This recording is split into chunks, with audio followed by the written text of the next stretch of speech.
आपका घर नहीं है, ये मेरे बाप का घर है, आपके भाई का। बाप के घर में और भाई के घर में बहुत फर्क होता है पप्पू। भाई का घर बहन का घर ही होता है। नहीं नहीं, मैंने कुछ नहीं किया, प्लीज मुझे नहीं मारे, मैंने कुछ भी नहीं किया। तुम्हें कोई भी नहीं बचा सकता है। कोई है? प्लीज मुझे मत मारे, मैंने कुछ भी नहीं किया, प्लीज प्लीज। नहीं नहीं नहीं, मैंने कुछ भी नहीं किया। कोई भी नहीं बचाएगा, ये घर मेरा है।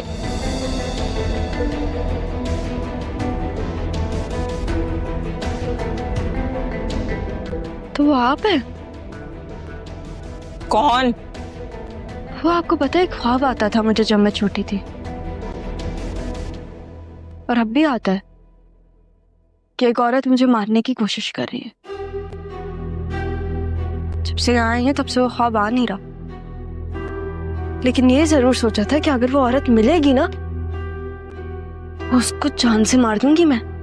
हाथ छोड़ो मेरा।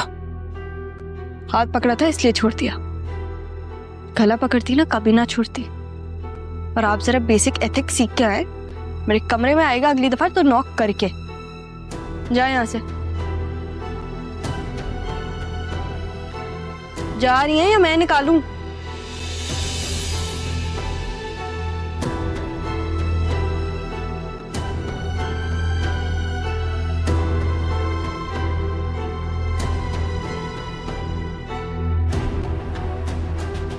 तो आप थी जो सारा को मारा करती थी।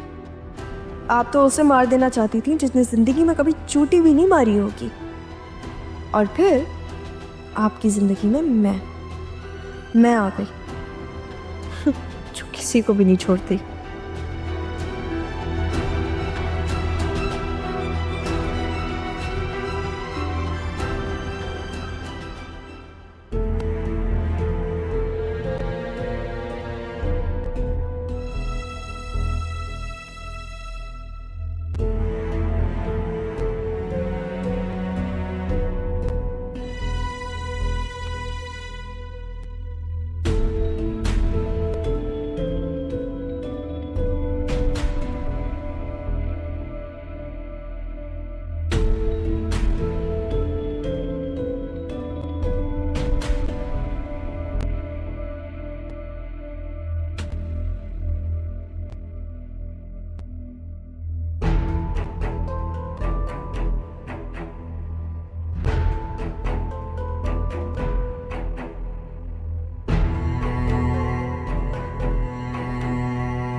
तुम कब आए? हाँ, अरे मैं काफी देर से आया हूँ। तुमने मुझे उठाया क्यों नहीं? तुमने मुझे कैसे उठाता? तुम सोती हुई इतनी प्यारी लग रही थी, मेरा दिल ही नहीं किया मैं तुम्हें उठाऊं।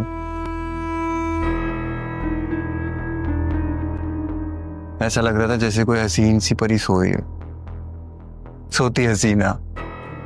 क्या मुनव्वर, कितनी देर तक जागती रही, तुम्हारा इंतजार करती रही, कितनी कॉल्स की मैंने, कोई 200 कॉल्स तो की होंगी तुम्हें। तुम्हारा फोन भी बंद हो गया था। शादी ब्याह का चक्कर, फोन डेड हो गया था। और मैं तो तुम्हारे पास काफी देर से बैठा हूँ। अरे यार, बैठे बैठे कमर ही अजीब सी हो गई, अकड़ गई। वो हाँ, मैंने तुम्हारी मुंह दिखाई। देखो यार, मैं भी कैसा भुलक्कड़। कोई हाल नहीं, आपके लिए।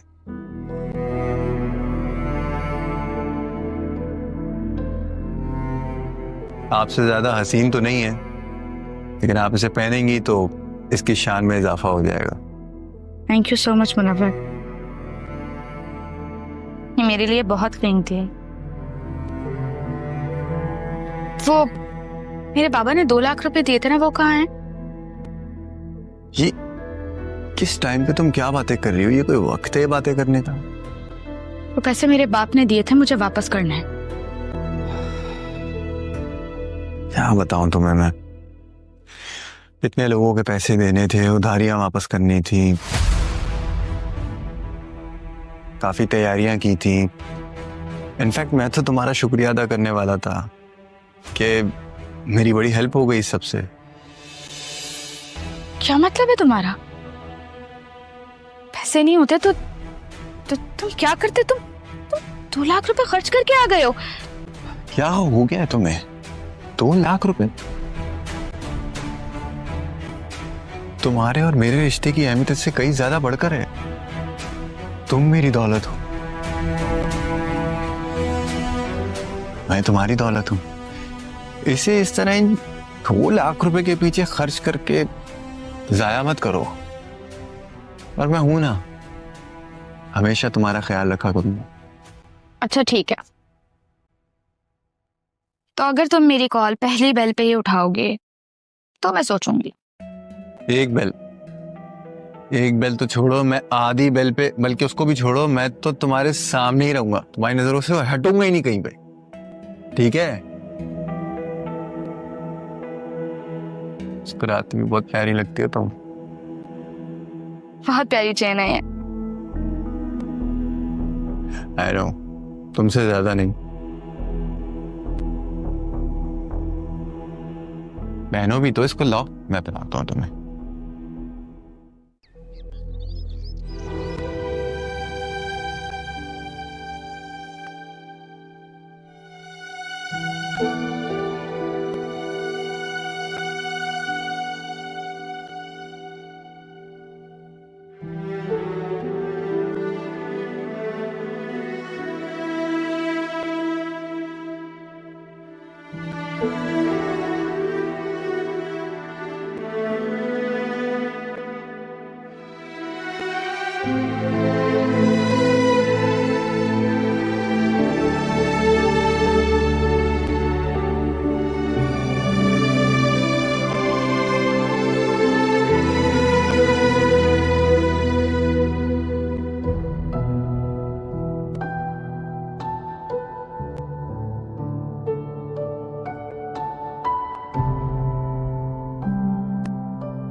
कितनी प्यारी लग रही है ना ये। हर वक्त सारा के लिए परेशान होती रहती है। क्या सब माएँ ऐसी होती होंगी? मेरी अम्मी भी तो मेरा इतना ख्याल रखती है। कितनी प्यारी लगती है वो। कोई भी तो नहीं कह सकता कि उन्होंने मुझे पाला है। मेरी सगी माँ ने तो नहीं, पालने वाला पैदा करने वाले से ज़्यादा बड़ा होता है। मेरी अम्मी सबसे अच्छी है।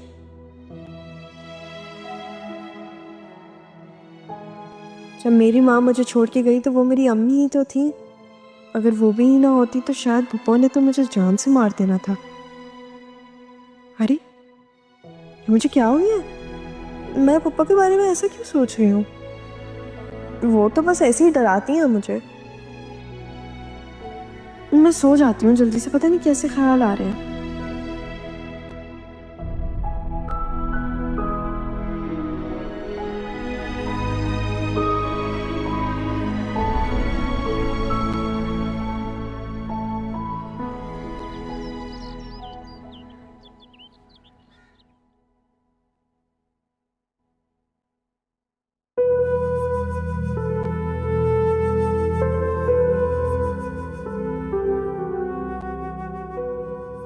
लड़ते लड़ते यहीं सो गई।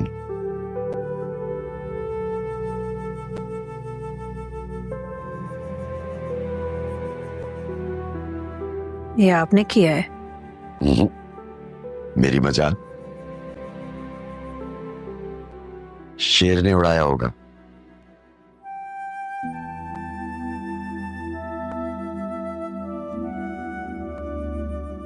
देखो सोते हुए कितनी मासूम लग रही। सोते में ही लगती है मासूम। उठे तो पूछती हूँ। अरे क्या पूछना है भाई, हैं? देखो ऐसा लग रहा है जैसे बरसों की थकन पूरी कर ली है। पहाड़ काट कर नहीं आएंगे अब्बा। पहाड़ काट कर बेशक ना आई लो, कोई ना कोई पहाड़ सर करके जरूर आई है। उठे तो उसे कुछ पूछना नहीं, तुम आराम करो जाके। कितने बजे आई थी ये तो जरूर पूछूंगी। अरे आ गई है ना, ये काफी नहीं है तुम्हारे लिए?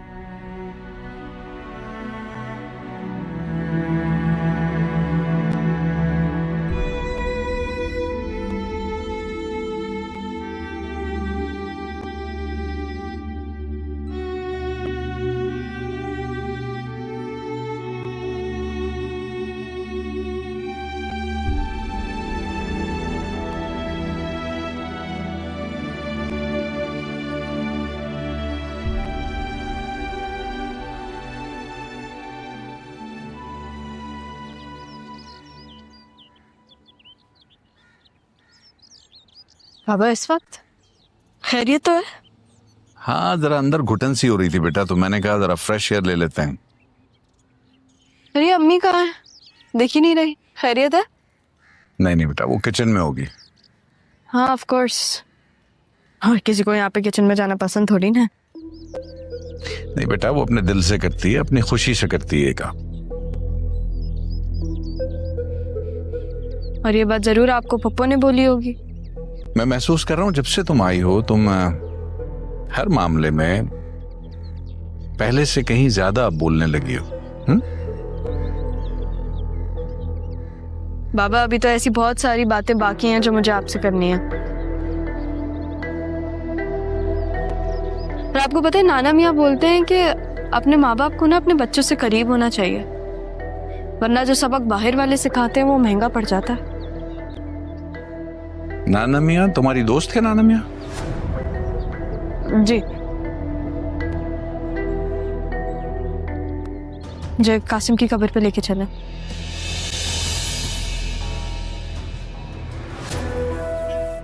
मुझे भाई से मिलना है।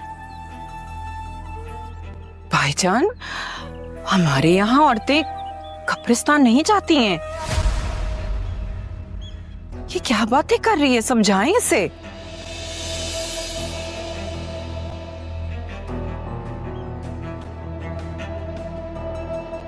बाबा जब आपका कोई अपना चाहता है ना तो उसकी कब्र पे जाना चाहिए। इससे आपको उसका भी ख्याल रहता है और आखिरत का खौफ भी आता है। मैंने आपसे कुछ नहीं मांगा, लेकिन ये मैं आपसे मांग रही हूँ क्योंकि मुझे भाई से मिलना है। प्लीज बाबा। मैं एक काम करती हूँ, मैं तैयार होके आती हूँ। सुनो, चादर ले लेना जरा अच्छी तरह सर पे करके, कब्रिस्तान में ऐसे नहीं जाते। जी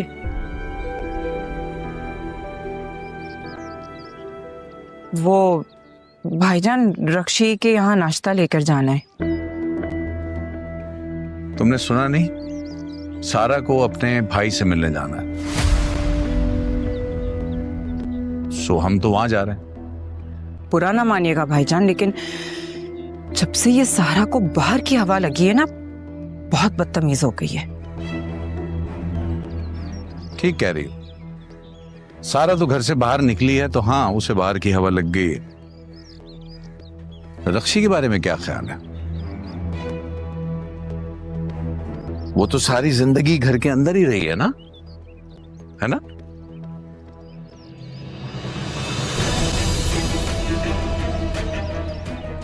सारा को उस दिन इनक्यूबेटर में ही मार देती तो आज ये दिन ना देखना पड़ता।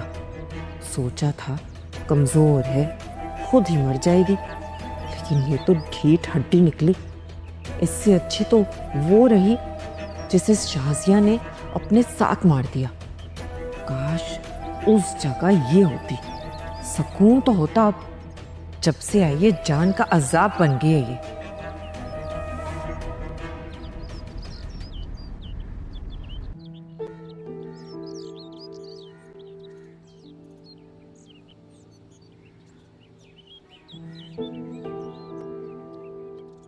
चार साल का था, छोटा सा। छुपन छुपाई खेलने का बहुत शौक था, मेरे साथ बहुत खेलता था, कहीं भी छुप जाता था। बाबा मुझे ढूंढे, मैं कहा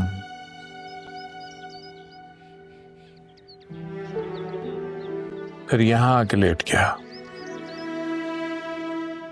बहुत कोशिश की, 1000 बार कहा कि उठ जा मेरे साथ, फिर खेल नहीं होता। हाँ, बस सारी जिंदगी हम दोनों ने यही तो किया है, अपनों पर, अपनी मोहब्बत पर, सब पर रातें पर देना।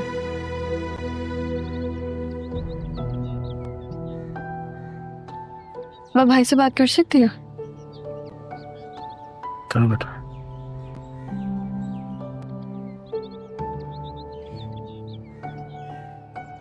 भाई अभी भी तुम्हें यहाँ पे कोई बहुत प्यार करता है।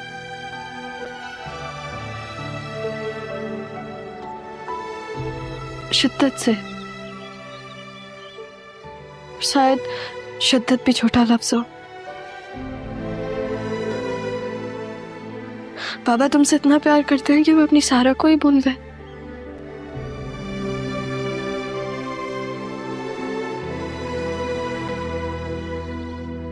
भाई मैं तुम तो नहीं बन सकती, लेकिन मैं बाबा का सहारा बन सकती हूँ।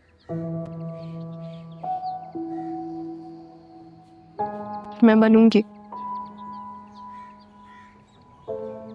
तुम परेशान मत होना।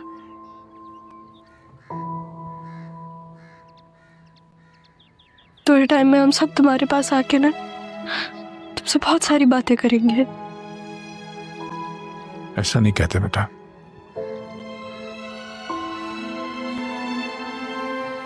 पापा मेरा यकीन करें, हमें नहीं पता कि हमारे आने से इतना सब कुछ हो जाएगा। हमें मिले बगैर ही चला गया। इसके जाने से हम इतना दूर हो गए, इतना दूर कि मुझे इतने साल लग गए आपसे मिलने में।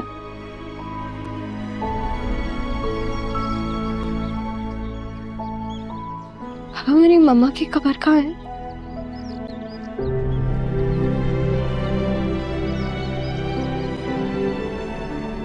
शाजिया मजहर की।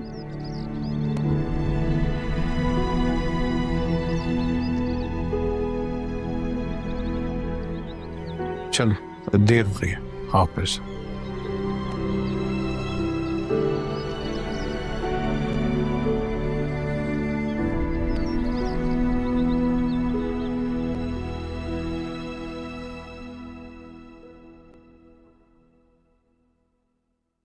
रक्षी तुम यहाँ कैसे रहोगी?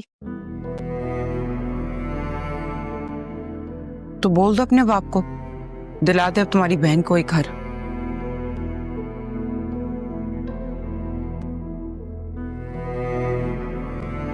अम्मा आप ये छोड़ें, आप ये बताएं मामू नहीं आए? वो क्यों आएंगे? वो तो अपनी बेटी को कब्रिस्तान लेकर गए हैं। क्या? कब्रिस्तान क्यों? क्या बोलूं, ऑल ऑफ सडन भाईजान को अपनी बेटी पे बहुत प्यार आ रहा है। अरे रक्षी तुम्हें पता है, मैंने सारा को खुद अपनी आंखों से जीप में बैठते हुए देखा था, लेकिन जब मैं नीचे गई वो घर में ही थी। अरे चुप करो, ये कोई जगह है बात करने की? लेकिन ये क्या कह रही है? मतलब अस्सलाम वालेकुम। वालेकुम अस्सलाम, क्या हाल है? ठाक, आप लोग कैसे हैं? बस ठीक। ये सब कुछ आप लोग ले आए हैं? दोबारा ले जाता। अरे हाँ, मैं और मुनव्वर तो वैसे भी नाश्ता कर चुके हैं। लेकिन हमने नहीं किया है। मुनव्वर बेटा इनको नाश्ता करवा देना, मैं अपने कमरे में जा रही हूँ।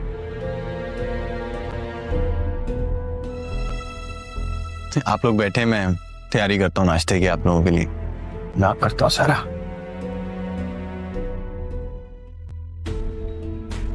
रक्षी तुम्हारी सास कितनी बदतमीज है। तुम कैसे रहोगी यहाँ? मैं भी तुम्हारी दादी के साथ रह चुकी हूँ, क्या बताऊं। जितनी वो थी ना, ये तो उनके सामने कुछ भी नहीं है।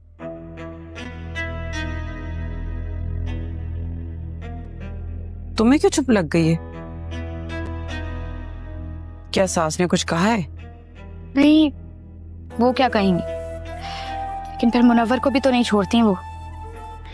कहीं रात में उन्होंने तो नहीं रोक लिया था मुनव्वर को अपने साथ?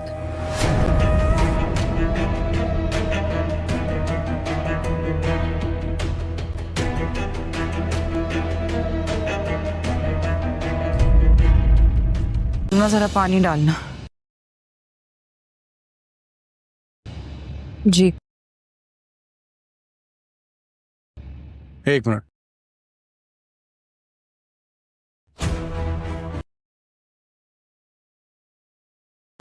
खाना शुरू करो। तुम भी सांस लो। ये सामने रखा है पानी, उठाओ और पियो।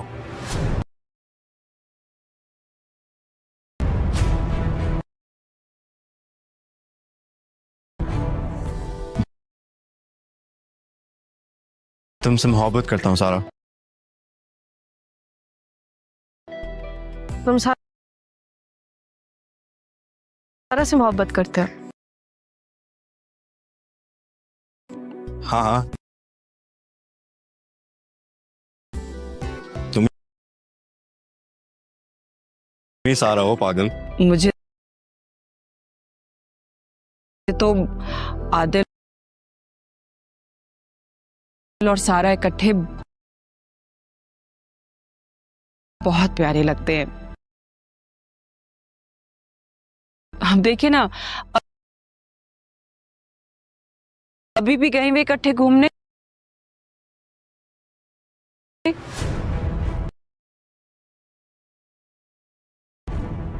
कौन सारा? मैं तो समझी सलमा ने आपको बता दिया होगा।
बिस्मिल्लाहिर्रहमानिर्रहीम अस्सलामु अलैकुम वरहमतुल्लाहि वबरकातुहू। हमारा आज़म यूट्यूब चैनल के स्टूडियो में आप सब दोस्तों को वेलकम करते हैं। हमारा टॉपिक है आज का एरर डिटेक्शन, लेसन नंबर 2 है। तो अब दोस्तों देखें, एरर डिटेक्शन जो कि IBA स्क्रीनिंग टेस्ट का बहुत अहम हिस्सा है और मुश्किल तरीन हिस्सा इसको माना जाता है। अब एरर डिटेक्शन शुरू करने से पहले मैं आपको ट्रिक बताऊंगा, फिर उस ट्रिक के हिसाब से करेंगे, क्योंकि ट्रिक का होना बहुत ज़रूरी है, नहीं तो हमें पता नहीं चलेगा कि कौन सी मिस्टेक है। तो दोस्तों ये बात याद रखें, जैसे ये A B C D, बड़े गौर से समझें, ये बहुत अहम बात है। ये जो ऑप्शन है A B C D, मतलब कि इनमें से या यहाँ पर, यहाँ, इधर या इसमें कोई ना कोई गलती है। तो अब क्या देखेंगे, पहले आप पूरा सेंटेंस पढ़ेंगे, दूसरे नंबर पे उसकी मीनिंग को समझेंगे, तीसरे नंबर पे ये जो है A इससे पहले वाला वर्ड, B इससे पहले वाला वर्ड, C इससे पहले वाला, D इससे पहले वाला वर्ड देखेंगे। फिर आपको पता चल जाएगा कि ये गलती क्यों है। सिर्फ ये पता नहीं चलेगा कि ये गलती है, बल्कि ये भी पता चल जाएगा कि इसकी जगह अगर हम वो वर्ड देते तो वो सही रहता।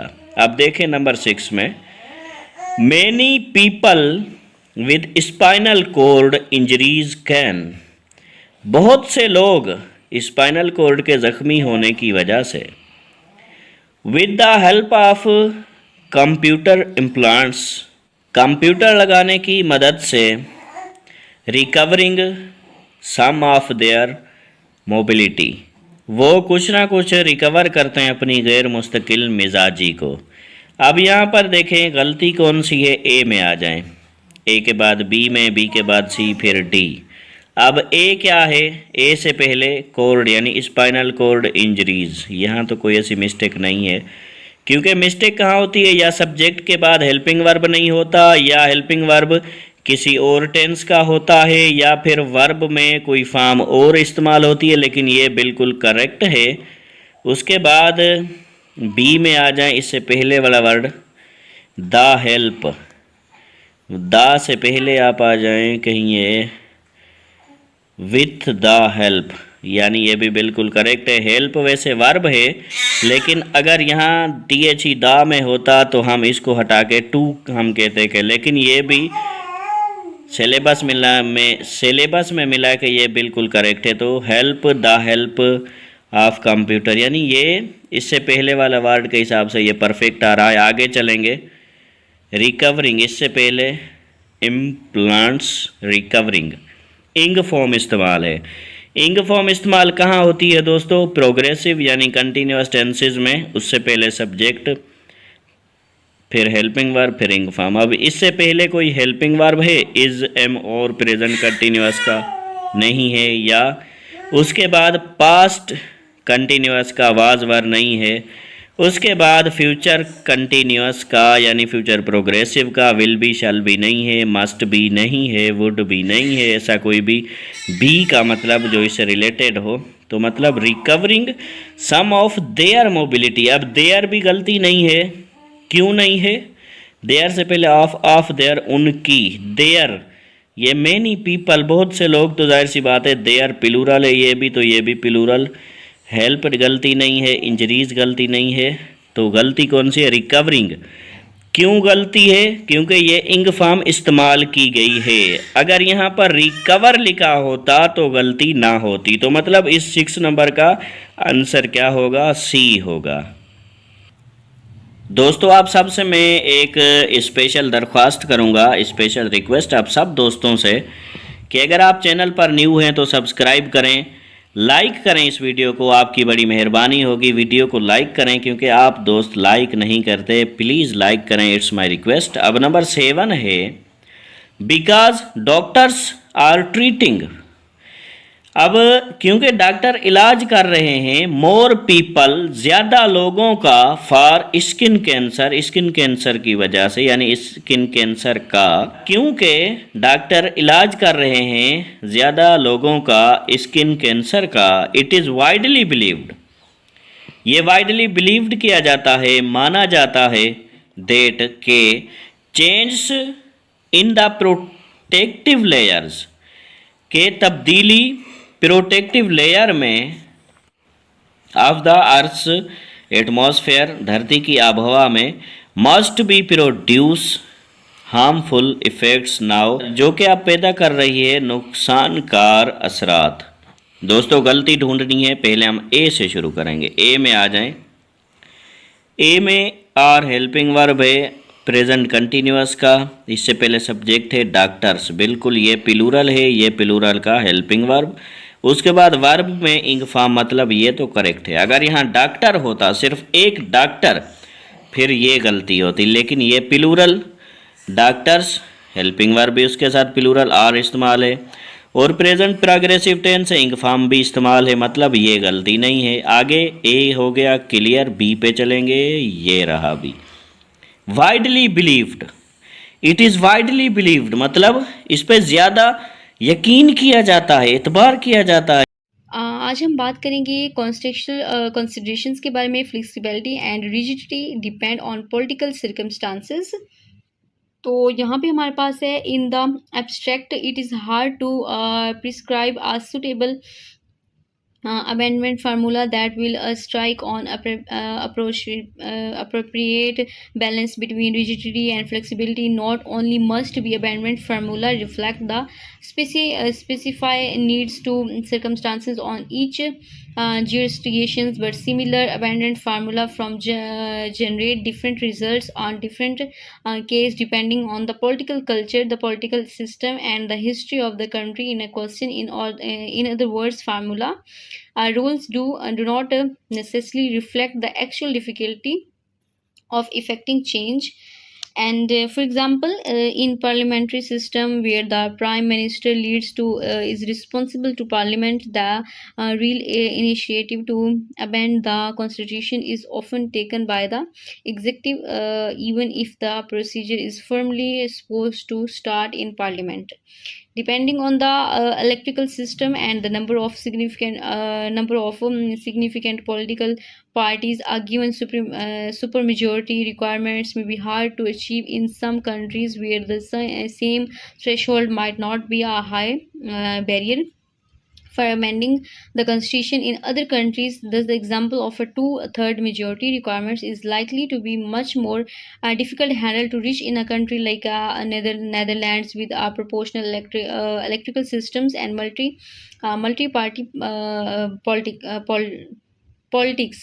Then in country like Saint Lucia with a small parliament elected by a plurality vote. तो यहाँ पे बताया हुआ है कि जो हमारी गवर्नमेंट होती है, ठीक है, अगर हम एग्जांपल करें तो गवर्नमेंट क्या कहती है, लीड करती है, जितने भी पार्लियामेंट जो होती है उसको लीड हमारी गवर्नमेंट कर रही होती है, ठीक है। तो वो क्या करती है, फिर वो जो गवर्नमेंट स्टेट होती है वो पार्लियामेंट बनाती है, वो पार्लियामेंट के लॉज बनाती है, कोई भी आम इंसान नहीं बना सकता, वो सारे लॉज वगैरह जो होते हैं वो गवर्नमेंट बनाती है। Depending on the electoral systems, ठीक है, जो इलेक्ट्रल सिस्टम्स होता है डिफरेंट पार्टीज़ का वो डिफरेंट होता है। A major determinant of the real rigidity और flexibility of a constitution is the political culture, the standard in some country. यानी कि जो मेजर एक डिटर्मिनेशंस होती है किसी भी रिजिडिटी की या फ्लेक्सिबिलिटी कल्चर की, वो क्या होती है, उसके कल्चर के इर्द गिर्द होती है, ठीक है। सम कंट्रीज़ में अगर हम देखें तो हमारे पास is revered as the foundation of a nation and all proposal for change we handled continuously. यानी कि in other words there is मतलब डिफरेंट कंट्रीज़ होते हैं, उनके डिफरेंट लॉज होते हैं, वो उनको डिफरेंट तरीके से जो है ना वो एजुकेट कर रहे होते हैं, उनको हैंडल कर रहे होते हैं। अच्छा, यहाँ पे फिर हमारे पास कोई कन्वेंशनल इनफॉर्मल अप्रोचेज़ हैं इस प्रोसीजर को लेकर, इस तरीके को लेकर कि क्या क्या ये तरीका हो सकता है और क्या क्या इसकी जो है ना वो अप्रोचेस हमारे पास हो सकती हैं। The formal amendment procedure outlined in our constitutions only define the legal process that must be completed in order to make an amendment. The political process necessary to generate legitimacy and support for an amendment may differ from this. In Slovakia, for example, the constitution is very easy to amend, requiring only 3/5 majority vote in the single chamber. parliament with no requirements for an intervening elections or cooling off period. The constructions does not require referendums and constitutional changes in practice. However, advisory referendums which were not legally binding but political processive have no several occasions been held before making substitutional changes to the constitutions. Although there is no legal requirements, some scholars argue that there is now an informal expressions that referendums should be held before adopting major amendments. तो यहाँ पे उसके कुछ हमारे पास conventional procedures के बारे में बताया गया कि किस तरह से इसका प्रोसीजर होता है डिफरेंट कंट्रीज में. इन Ireland the constitutions can be amended by parliament. अगर हम आयरलैंड में देखें तो जो उनकी अमेंडमेंट होती है, जो उनके डिसीजंस होते हैं वो पार्लियामेंट की तरफ से होते हैं adopt in the same way as a ordinary law. यानी उनके जो ये प्रोसीजर होते हैं, लॉ होते हैं, वो बिल्कुल ऐसे ही अडॉप्ट किए जाते हैं जैसे कि एक प्राइमरी लॉ होता है. ठीक है. अच्छा, followed by the approval of a majority of voters cast in a referendum. Nonetheless यानी कि our constitutional conversations was establish in 2012 in response public demands for. यानी 2012 में पब्लिक ने बहुत ज़्यादा डिमांड की इस चीज़ की, तो तब उनके जो रूल्स वगैरह ये सेट किए गए with 1/3 of the members being member of parliament, जिसमें से बहुत से 1/3 लोग जो ना वो मेंबर ऑफ पार्लियामेंट बने इस चीज़ के बाद से. ठीक है. The level of detail and specific in constitution. तो यहाँ पे बहुत सारी चीज़ें बताई गई हैं, आगे कॉन्स्टिट्यूशनल चेंज बताए गए हैं हमारे पास. ये डिफरेंट चीज़ें हैं कि आइलैंड में ये कैसे होते हैं. आइलैंड में जो रूल्स होते हैं अमेंडमेंट को लेकर वो सिंपल रूल्स होते हैं जैसे कोई भी ऑर्डिनरी रूल होता है. ठीक है. वो उस तरह से होते हैं. और उसके अलावा बाकी भी डिफरेंट कंट्रीज़ में डिफरेंट तरीके से इन रूल्स को वगैरह को फॉलो किया जाता है. तो ये इसके कुछ प्रोसीजर्स वगैरह थे. अच्छा, उसके बाद उसके अंदर कॉन्स्टिट्यूशनल चेंजेस भी हैं बियॉन्ड फॉर्मल अमेंडमेंट. तो वो डिफरेंट चेंजेस वगैरह भी आ जाती हैं. अगर उनकी हम बात करें, आज हम बात करेंगे कॉन्स्टिट्यूशनल कंसिडरेशंस के बारे में. Flexibility and rigidity depend on political circumstances. तो यहाँ पे हमारे पास है in the abstract it is hard to prescribe a suitable amendment formula that will strike on appropriate balance between rigidity and flexibility. Not only must be amendment formula reflect the specify needs to circumstances on each jurisdictions, but similar amendment formula from generate different results on different case depending on the political culture, the political system, and the history of the country in a question. In other words, formula rules do not necessarily reflect the actual difficulty of effecting change. And for example, in parliamentary system where the prime minister leads to is responsible to parliament, the real initiative to amend the constitution is often taken by the executive, even if the procedure is firmly supposed to start in parliament. Depending on the electoral system and the number of significant political parties, a given supermajority requirements may be hard to achieve in some countries where the same threshold might not be a high barrier for amending the constitution. In other countries, thus the example of a 2/3 majority requirements is likely to be much more difficult to handle to reach in a country like Netherlands with proportional electrical systems and multi-party politics. Then in country like Saint Lucia with a small parliament elected by a plurality vote. तो यहाँ पे बताया हुआ है कि जो हमारी government होती है, ठीक है, अगर हम एग्जांपल करें तो गवर्नमेंट क्या कहते हैं, लीड करती है. जितने भी पार्लियामेंट जो होती है उसको लीड हमारी गवर्नमेंट कर रही होती है. ठीक है. तो वो क्या करती है, फिर वो जो गवर्नमेंट स्टेट होती है वो पार्लियामेंट बनाती है, वो पार्लियामेंट के लॉज बनाती है. कोई भी आम इंसान नहीं बना सकता. वो सारे लॉज वगैरह जो होते हैं वो गवर्नमेंट बनाती है depending on the electoral systems. ठीक है, जो इलेक्ट्रल सिस्टम्स होता है डिफरेंट पार्टीज़ का वो डिफरेंट होता है। A major determinant of the real rigidity और flexibility of a constitution is the political culture the standard in some country. यानी कि जो मेजर एक डिटर्मिनेशंस होती है किसी भी रिजिडिटी की या फ्लेक्सिबिलिटी कल्चर की, वो क्या होती है उसके कल्चर के इर्द गिर्द होती है। ठीक है, सम कंट्रीज़ में अगर हम देखें तो हमारे पास is revered as the foundation of a nation and all proposal for change we handled continuously. यानी कि in other words there is मतलब डिफरेंट कंट्रीज़ होते हैं, उनके डिफरेंट लॉज होते हैं, वो उनको डिफरेंट तरीके से जो है ना वो एजुकेट कर रहे होते हैं, उनको हैंडल कर रहे होते हैं। अच्छा, यहाँ पे फिर हमारे पास कोई कन्वेंशनल इनफॉर्मल अप्रोचेज़ हैं इस प्रोसीजर को लेकर, इस तरीके को लेकर कि क्या क्या ये तरीका हो सकता है और क्या क्या इसकी जो है ना वो अप्रोचेस हमारे पास हो सकती हैं। The formal amendment procedure outlined in our constitutions only define the legal process that must be completed in order to make an amendment. The political process necessary to generate legitimacy and support for an amendment may differ from this. In Slovakia, for example, the constitution is very easy to amend, requiring only 3/5 majority vote in the single chamber parliament with no requirements for an intervening elections or cooling off period. The constitutions does not require referendums and constitutional changes in practice. However, advisory referendums which were not legally binding but political processive have no several occasions been held before making substitutional changes to the constitutions. Although there is no legal requirements, some scholars argue that there is now an informal expressions that referendums should be held before adopting major amendments.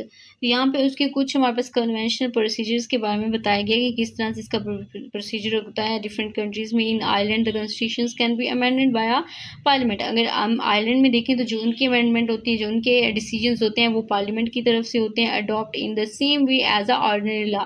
यानी उनके जो ये procedure होते हैं, law होते हैं, वो बिल्कुल ऐसे ही अडॉप्ट किए जाते हैं जैसे कि एक प्राइमरी लॉ होता है। ठीक है, अच्छा, followed by the approval of a majority of voters cast in a referendum. Northleses our country यानी कि our constitutional conversations was established in 2012 in response public demands for, यानी 2012 में पब्लिक ने बहुत ज़्यादा डिमांड की इस चीज़ की, तो तब उनके जो रूल्स वगैरह ये सेट किए गए with 1/3 of the members being member of parliament, जिसमें से बहुत से 1/3 लोग जो ना वो मेंबर ऑफ पार्लियामेंट बने इस चीज़ के बाद से। ठीक है, the level of detail and specific in constitution, तो यहाँ पे बहुत सारी चीज़ें बताई गई हैं, आगे कॉन्स्टिट्यूशन चेंज बताए गए हैं हमारे पास। ये डिफरेंट चीज़ें हैं कि आइलैंड में ये कैसे होते हैं। आइलैंड में जो रूल्स होते हैं अमेंडमेंट को लेकर वो सिंपल रूल्स होते हैं जैसे कोई भी ऑर्डिनरी रूल होता है। ठीक है, वो उस तरह से होते हैं। और उसके अलावा बाकी भी डिफरेंट कंट्रीज़ में डिफरेंट तरीके से इन रूल्स को वगैरह को फॉलो किया जाता है। तो ये इसके कुछ प्रोसीजर्स वगैरह थे। अच्छा, उसके बाद उसके अंदर कॉन्स्टिट्यूशनल चेंजेस भी हैं बिहाइंड फॉर्मल अमेंडमेंट, तो वो डिफरेंट चेंजेस वगैरह भी आ जाती हैं। अगर उनकी हम बात करें